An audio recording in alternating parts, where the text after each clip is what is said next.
L'ouverture de ce procès, c'était hier du côté c'était du côté de la cour d'appel. C'est bien le tribunal de première instance de Dixine qui gère le dossier, mais ça se fait du côté de la cour d'appel. Nous allons d'abord partir avec la régie pour nous envoyer le premier extrait du ministre Charles Wright, le discours qu'il a lu hier à l'occasion, bien entendu, du lancement de ce procès, où il a planté le décor, il a fait un rappel du contexte historique de ce grand massacre. L'on ne peut jamais assez rappeler, dans l'intérêt de la mémoire collective de notre pays, que le lundi 8 septembre 2009, des exactions d'une gravité exceptionnelle ont été commises au stade de Conakry sur les citoyens rassemblés en ce jour mémorable de notre histoire commune pour manifester pacifiquement et exercer ainsi les droits civils et politiques garantis par la Constitution d'alors et les autres instruments régionaux et internationaux auxquels notre pays, la Guinée, a volontairement souscrit. Cette manifestation pacifique organisée par les partis politiques et des organisations de la société civile a été brutalement réprimée, laquelle répression est présumée avoir été commise par certains éléments des forces de défense et de sécurité à cette époque douloureuse de notre histoire. À l'instant, Charles Wright, ministre de la Justice et garde des Sceaux, lors du lancement du procès du 28 septembre au stade du même nom. Alors, ce premier pan de cette intervention, Boubacar Sansobari, quelle première leçon vous en tirez? Alors, il a rappelé le contexte dont nous sommes plus ou moins tous informés, parce qu'on a suffisamment parlé de ce dossier, on a suffisamment lu des choses sur ce dossier. Donc, il décrit le contexte dans lequel la manifestation était convoquée et contexte dans lequel les gens sont intervenus dans l'enceinte du stade pour commettre les crimes. Maintenant, ce qui m'a personnellement, ce qui a attiré mon attention par rapport à ce texte très précis, alors c'est l'espèce de décalage entre ce qu'il décrivait là et la réalité que nous sommes en train de vivre. Ah bon? C'est quoi le décalage? Non, je vais vous donner. Vous n'êtes pas là pour lui poser des questions. Je vais vous dire ce qu'en tout cas moi je perçois, ce que je perçois comme décalage. C'est que, vous l'avez remarqué, il a dit des acteurs politiques et de la société civile qui manifestaient pacifiquement, conformément aux droits constitutionnels d'alors et conformément aux dispositifs régionaux et internationaux auxquels la Guinée a souscrit.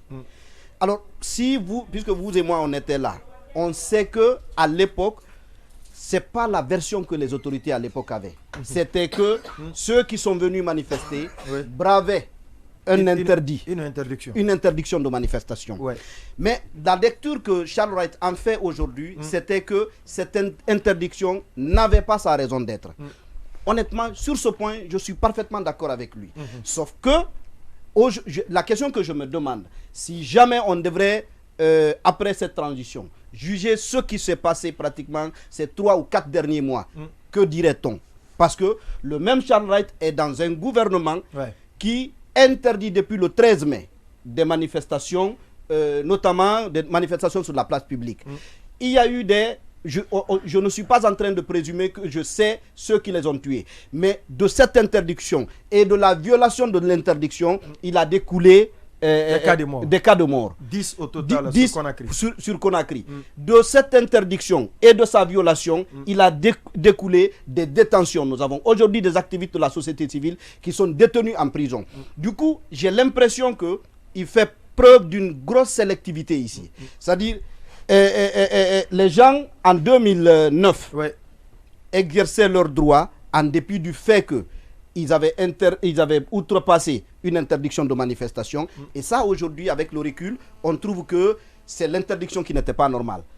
Comment se fait-il qu'aujourd'hui, on ne réalise pas que pratiquement on revit la même chose. Grâce à Dieu, on n'en est pas encore au drame que nous avons connu, mais encore une fois, nous vivons pratiquement les mêmes réalités.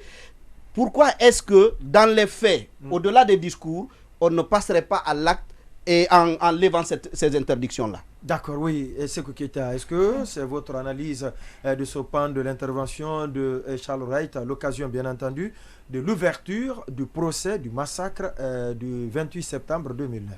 Oui, bon, je pense que c'est un discours, au regard de l'événement. Je dis, c'est ce qu'il pouvait dire, mais vous savez, on est dans une situation, on considère déjà ce procès comme étant un trophée de cette transition. Et donc, il faut réunir, si vous voulez, tout ce qu'on peut considérer comme verbiage pour accompagner cet événement. Ça, pour moi, il n'y a pas de surprise. Il n'y a pas de surprise. Et malheureusement, si on devrait considérer la situation telle qu'on est en train de vivre en ce moment, ça peut nous amener en tout cas à douter, bien sûr, à douter de deux choses. La première, alors, on est dans une situation où on a envie de dire que la Guinée, les crimes ne seront pas impunis. Désormais, dans notre pays, nous sommes dans un état de droit où l'individu est au centre des préoccupations et surtout avec la justice. C'est ce qu'on croit. Ça, c'est le dessin qu'on pouvait même tirer comme conclusion de cette cérémonie inaugurale. Mais derrière, on regarde, c'est-à-dire on sort de cette cour et après on réfléchit un tout petit peu et non loin même de là où on célèbre tout ça. Vous posez la question, mais attendez, pendant ce temps, il y a des gens qui sont détenus, qui ne savent même pas pourquoi.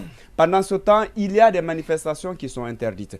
Pendant ce temps, il y a des personnes qui ont été tuées lors des manifestations. Pour l'instant, on ne sait pas qui les a tuées, comment et pourquoi. Alors, vous vous dites, mais qu'est-ce qui se passe? C'est comme si on est dans deux mondes diamétralement opposés. Charles Wright, on sait que... un même pays au système mais bien différent. sûr, Charles Wright, on sait que c'est un ministre, moi, en tout cas, je dis ça, il est audacieux. Et je suppose que peut-être qu'après ce discours ou à la sortie de cette cour, il va se dire, ben, je pense que je pourrais rentrer dans l'histoire en acceptant justement de traduire le discours en acte concret et que j'essaie de poser les actes en me disant, ben, tenez, même si on ne reconnaît pas ce que je fais aujourd'hui ou même si on doit me limoger, mais après je serai vénéré et l'opinion pourra en tout cas tenir compte dans ce qui adviendra. Mais s'il ne le fait pas, et après, même ce trophée-là, en citant, on ne va pas le citer comme il l'a fait, en ignorant carrément le procès Alpha Condé dans son Lamine Monyuma Sissé, sur cette partie de l'intervention du ministre Charles Wright. Je voudrais rappeler que les événements du 28 septembre n'ont pas d'égal en termes de crimes, d'atrocités, de violence. On l'a tous connu, ce crime. Alors, n'ont pas d'égal et ne sont comparables à rien dans l'histoire de notre pays. Organiser ce crime de masse, et on ne cessera de le dire, tout à notre honneur, nous Guinéens, en premier, organiser le procès du 28 septembre. Je discutais, j'échangeais avec un avocat de la Cour pénale qui dit que c'est un procès pour l'histoire. Et c'est le monde entier qui regarde la Guinée, et parce qu'en Afrique, ça ne s'est jamais passé. Un pays où il y a eu crime, et ça vous l'avez abondamment dit dans le direct organisé hier par Dioma, que dans un pays où les crimes d'une telle ampleur, d'une telle envergure ont été commis, et que dans ce pays-là, on décide de juger ces crimes, et surtout que les coupables, les présumés auteurs de ce crime-là, ne sont pas tous réduits au néant. Donc ils sont capables, ils ont encore une certaine capacité de nuisance, et donc on passe dessus pour organiser ça. C'est un premier facteur, et pour ça, donc ce n'est pas un trophée de guerre, mais c'est plutôt un mérite. C'est un mérite que nous devons tous célébrer, pourvu que les choses se passent bien. Les choses, voilà, donc si ça va jusqu'au bout. Voilà, oui, je dis bien, pourvu que les choses se passent bien. Et pour le moment, on doit le célébrer, c'est un mérite. C'est plus qu'un trophée de guerre. C'est une caricature quand on parle de trophée de guerre, mais plutôt c'est un mérite pour tous les Guinéens. Alors, et c'est vrai que quand j'ai écouté Charles Wright, c'est comme un message à l'endroit des décideurs d'aujourd'hui. Et même il disait... Oui, des décideurs. De maintenant et dans le futur. Oui, justement, qu'une manifestation pacifique, parce qu'il n'a pas parlé d'autorisé ou non autorisé. Non. Donc c'est une manifestation. C'est comme s'il a tiré la conclusion déjà du jugement. Oui, une manifestation pacifique. Non, c'était pacifique. La manifestation, elle était pacifique. Bien entendu. Et parce que jusqu'à preuve de contraire, les manifestants n'étaient pas munis d'armes à feu. N'étaient pas armés. Voilà, n'étaient pas armés. Donc une manifestation pacifique pour rester dans les vedettes de son discours. Et une manifestation pacifique organisée a été réprimée dans le sang. Alors, ce qui voudrait dire que les manifestations pacifiques, qu'elles soient autorisées ou non, ne doivent plus être réprimées dans le sang. Si vous le faites, vous ne pouvez pas avoir un prétexte d'interdiction qui a été prise, une décision d'interdiction qui a été prise. Ça ne peut pas être un prétexte, mais c'est plutôt l'acte qui a été posé qui va être jugé. Si ça ne peut pas être jugé maintenant, ça peut être jugé plus tard. Ça, c'est un bon message, mais encore une fois, celui qui est rentré dans l'histoire en acceptant d'organiser ce procès, c'est bien Mamadi. Et je vous dis que si le ministre, l'ancien ministre a quitté, c'est parce qu'on a compris en lui qu'il n'a pas la volonté d'organiser ce procès. Il n'était pas dans l'esprit. Mourba Alain, il y avait autre chose. Mais aussi et surtout, concernant ce procès, il est en train de traîner les pas. Est-ce qu'on lui avait notifié en Conseil des ministres comme on l'a fait avec Charles Wright? Notifié quoi? À Moriba Alain Koné. Donner une deadline. Je n'ai pas subvenance. D'accord. Voilà. Oui. Habib Marouane, sur ce premier pan du discours. Allez-y. Oui, moi je pense que il serait très difficile de donner une couche d'historicité à ce procès, surtout quand on sait que l'aboutissement n'est pas pour demain. Et aujourd'hui, avec tout ce qu'on a comme réserve sur le fonctionnement de ce procès, je pense qu'il serait trop prématuré de donner un caractère historique à cet événement. Mais c'est qu'il faut... Comme vient de le faire Monument. Donc je suis tout à fait... et je m'inscris dans la même dynamique de prudence dont il a fait preuve dans son speech tout à l'heure. Mais ce qu'il faut saluer, c'est la technique discursive du ministre. Vous savez, en la matière, il y a des règles qui s'appliquent à l'ordre de tout discours. On peut aller selon soit des théoriciens de l'art oratoire, on peut commencer par les temps anciens avec Denis Cicéron dans l'art oratoire, ou on peut aller avec Michel Foucault dans la pratique discursive. Il y a, à l'entame de ses propos, il a fait une belle description. Ce qu'on pourrait appeler en termes scientifiques, c'est l'identification et la délimitation de son sujet. Il a bien campé là-dessus et on sait qu'il a mis dans le temps et il a décrit comment on appelle les frontières du problème. Donc je pense que c'est quelque chose à saluer, mais il y a un problème qui se pose. Vous savez, dans la méthode qui s'applique soit pour ceux qui ont la charge discursive ou ceux qui ont pour la charge de la description des discours, c'est ce non-dit qu'a laissé entendre le ministre Charles Wright, comme vous l'avez rappelé tout à l'heure.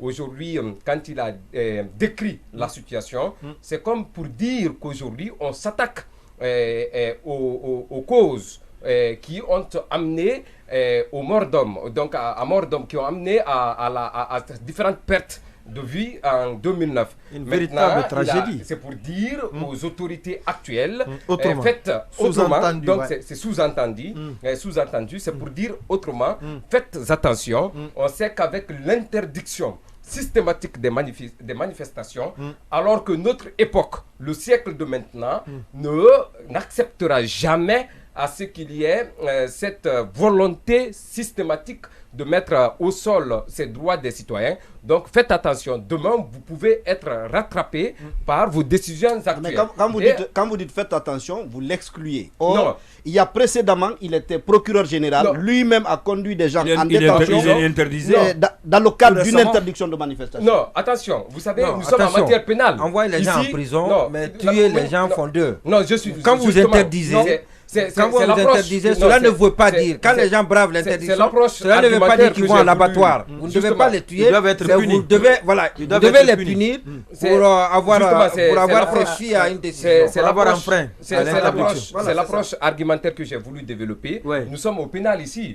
Ce n'est pas une question d'opinion. Ce n'est pas de ce que tu sais et de ce que je sais. Ce sont les preuves. Ce sont les preuves. Et aujourd'hui, en matière pénale, lorsque on est en face d'une justice, ce n'est pas ce que Condé a dit qui va l'amener devant le juge, mais c'est ce que tu as fait, c'est ce que Monument a fait, c'est ce que chacun est rattrapé par ses agissements et par ce qu'il a pu donner comme certainement ordre. Et aussi dire, les témoignages aussi font partie des éléments. Il y a même des discours qui peuvent être... À ce que je sache, il n'y a pas de délit d'opinion. Lorsque quelqu'un peut émettre aujourd'hui, c'est comme la question de 2010, quelqu'un qui dit qu'il est favorable au maintien du putsch ou de Mamadi Doumbouya, ou comme actuel, on peut dire qu'on est favorable au maintien de Doumbouya ou de sa participation à une élection. Mais cela, s'il y a mort d'ordre, on ne peut pas être tenu responsable pour... Oui, on peut être appelé, mais on n'est pas responsable soit d'une telle violation des droits humains. Allez-y, vous avez la parole. Allez-y, Baïla. Moi, je vais commencer par dire qu'effectivement, on est face à un procès historique. On est face à l'histoire sans aucun doute possible. C'est quand même, je répète que sans aucun doute possible. Le fait de commencer. Je répète que sans aucun doute possible, c'est hier on a vécu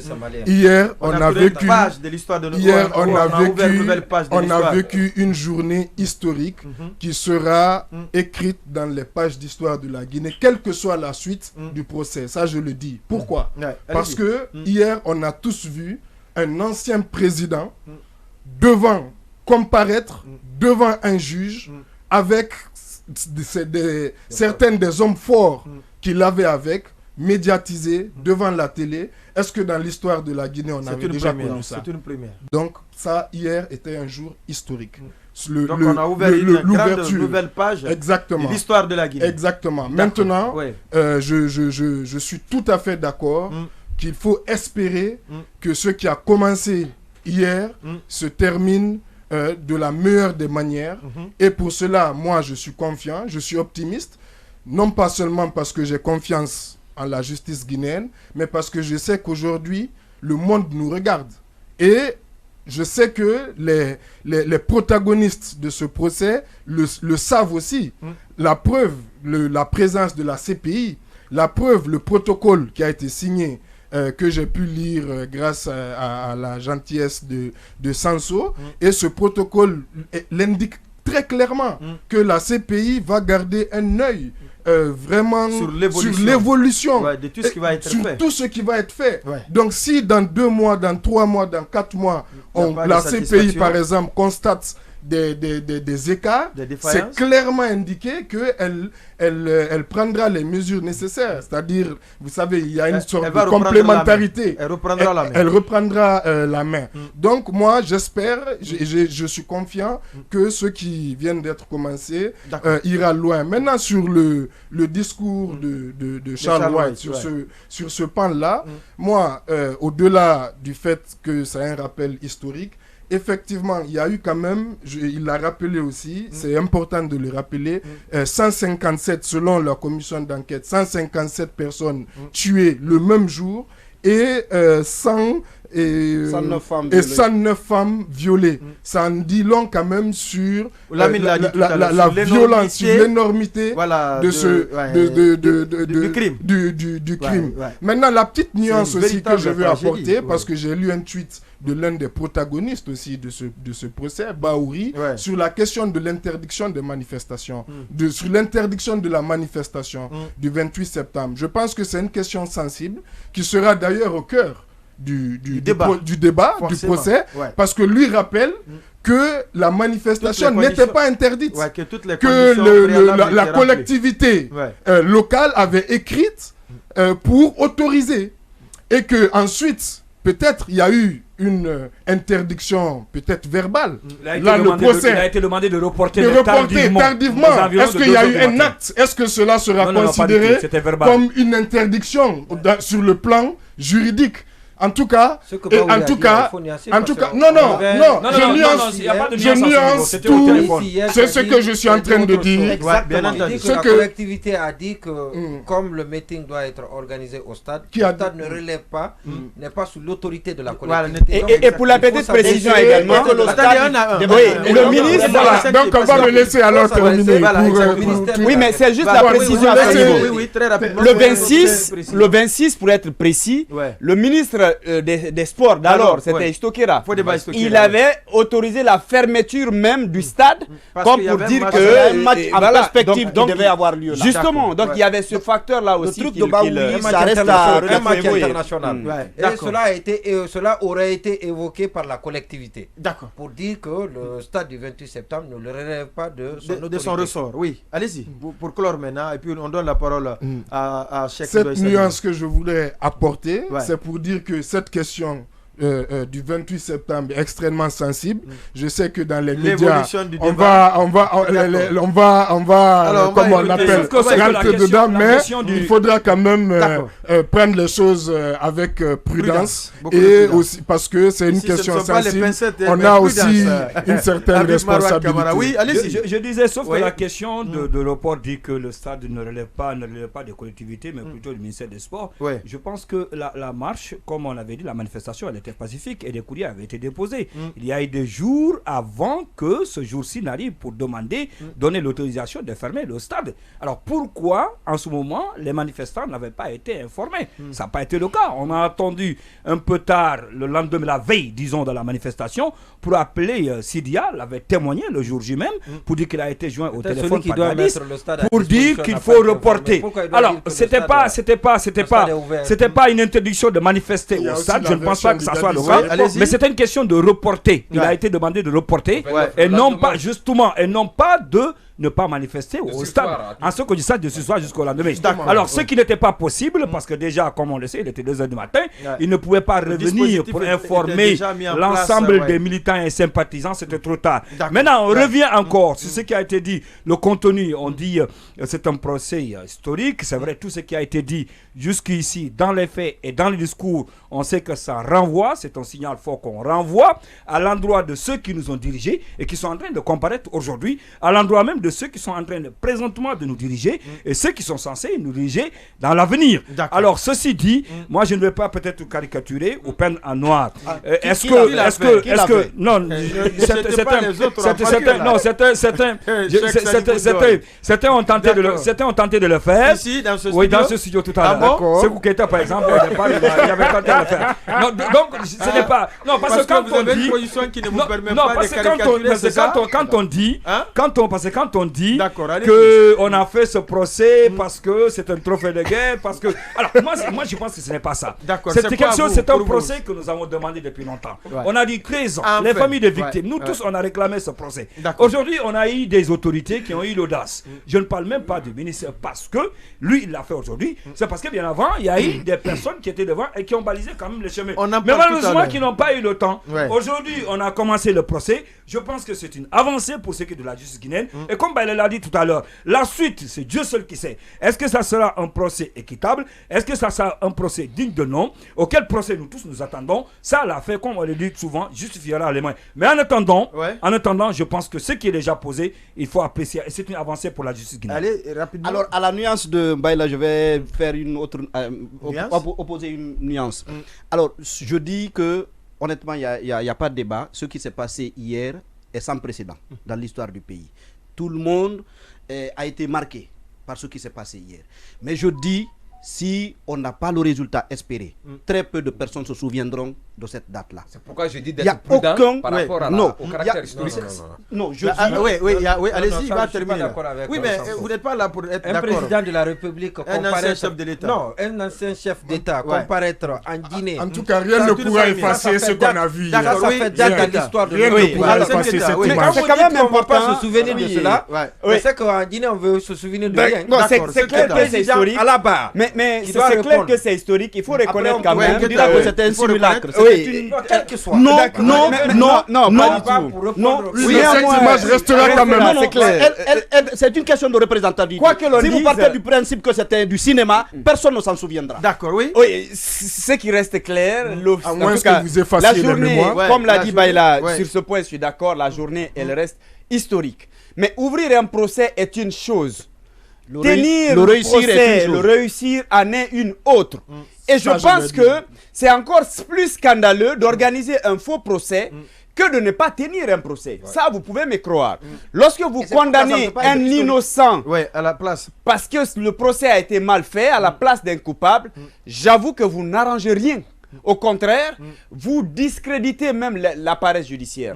Lorsque vous organisez un procès sans avoir les éléments à charge, sans avoir tout ce qu'il faut pour tenir un procès, c'est clair encourager ce procès pour que ça marche. On est en train tous d'encourager. Aussi pessimiste que ça. Ce qui est déjà fait, c'est des amants. Il faut accompagner ça. Il faut encourager. Le caractère pacifique. Les critiques font partie de mécanisme d'accompagnement. Non, mais ça, ce ne sont pas ça. C'est au-delà des critiques. Charles Wright, puisque il a fait un discours comme si il a fait une sorte d'autopsie de l'appareil judiciaire parce qu'il a touché même la CRIEF. Il a estimé que beaucoup pensent que la CRIEF a été mise en place juste pour empêcher certains d'accéder à la magistrature suprême. Il a dit non, c'est l'heure de principe de reddition des comptes. Donc, quand on a géré, on doit forcément rendre compte. On va avec la régie pour écouter le ministre Charles Wright. Il faut préciser que dans le cadre de la lutte contre la corruption, cette création de la CRIEF a suscité ce bon nombre de personnes poursuivies, une volonté de jeter de l'anathème sur tout ce qui est en train d'être fait par la transition. Qu'ils se détrompent. Notre justice, elle est celle du peuple de Guinée. Elle est celle de la mémoire collective de notre pays. Et nous demandons à ce qu'elle soit respectée en tout lieu et en toutes circonstances. Oui, Cheikh Sadibou Ndoye, on respecte... Alors oui, je suis d'accord avec lui, mais sauf qu'il y a un problème quand on parle de la CRIEF. Alors vous n'êtes pas d'accord avec lui? Non, bon, je ne sais pas, laissez-moi venir au bout de mes idées. Alors, c'est-à-dire que... Vous avez la parole. Quand il dit qu'on veut faire de la justice, une justice guinéenne, c'est à ce niveau qu'on dit que je suis d'accord avec lui. Ouais. La justice, le président l'a dit depuis le départ... Elle est là même pour ça. Elle est là pour ça. Elle est créée pour ça. Mais c'est là où il s'est adossé... le problème de la Guinée, c'est encore... Et là où il s'est adossé encore, c'est là où il s'est adossé encore pour dire la CRIEF. Nous avons tous salué l'arrivée de la CRIEF, le principe de la création de la CRIEF, nous l'avons tous salué. C'est en ce moment-là avant qu'on sache vers qui elle allait. Justement, j'en viens. C'est en ces mots que j'ai dit que je suis d'accord avec lui, sauf que l'intention, ou disons, ce qui a été visé dès le départ, on est en train de dévier complètement. On sait ces derniers temps comment la CRIEF a marché, avec les accusations, les inculpés, les gens qu'on a pris, on a mis en prison sans autant qu'il y ait de jugement, avec le patrimoine bâti, tout ce qui s'est passé, la récupération du patrimoine bâti, alors des dossiers pendants au niveau de la justice. Il y a même des gens au niveau des chambres d'instruction qui ont été acquittés. Alors combien de fois aussi, ceux qui sont en prison aujourd'hui et qui dirigeaient le pays il y a juste quelques mois, combien de fois on a demandé une liberté provisoire mais qui a été rejetée par la CRIEF. Alors le principe de mettre en place la CRIEF pour lutter contre la corruption, tout le monde est d'accord. Mais cependant, nous sommes tous aussi unanimes que parfois les manières de faire et les procédures adoptées par cette même CRIEF passent tout à fait à côté. Oui, sans Sobari, avant alors, la pause. Alors, il trouve que, notamment les sorties de certains qui sont poursuivis, tendent à jeter l'anathème sur la justice et il demande que la justice soit respectée. Alors, moi, j'ai envie de dire que le respect dû à la justice ne se décrète pas. Ne s'impose pas non plus. Il se mérite. Ouais. Il se mérite, c'est sur la base des actes posés par la justice et sur la durée que la justice se fait respecter. J'ai envie de dire qu'il se détrompe lui aussi. C'est pas parce qu'on est dépositaire du pouvoir de la puissance publique que sa parole est parole d'évangile. Dans ce pays, il n'y a pas quelqu'un qui a manqué de responsabilité mieux que l'État. Et pour restaurer cette confiance-là, ce n'est pas un décret, ce n'est pas un discours. Vous avez des exemples? C'est encore moins une menace. Allez-y, oui, allez-y. C'est sur la durée.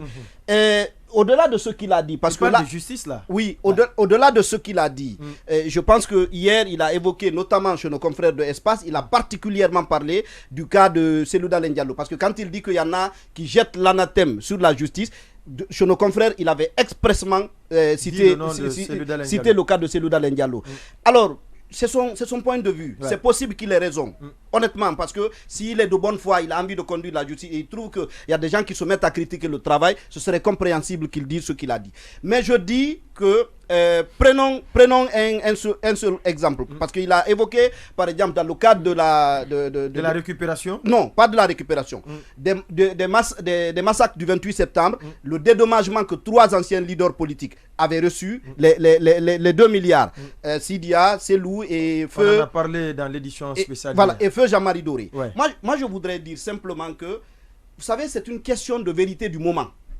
À l'époque, les 2 milliards ont été donnés par l'État qui estimait que c'est ce qu'il fallait. Mais vous prenez aujourd'hui, l'État prend, je prends pas le cas de Cellou, mais je prends le cas de l'immeuble de Sidia Touré. Aujourd'hui, il y a les avocats de Sidia en ont parlé. Ils ont même demandé à ce que le BGDA qui a été logé là parte. Il se trouve que le BGDA vous dit, c'est l'État qui nous a installé là. L'État a raison. Mais est-ce qu'une justice s'est prononcée? Est-ce qu'il y a une décision de justice pour dire ça? Jusqu'ici, non. Le BGDA est fort de la décision de l'État pour rester. Et vous n'avez personne qui trouve à critiquer, à trouve à redire.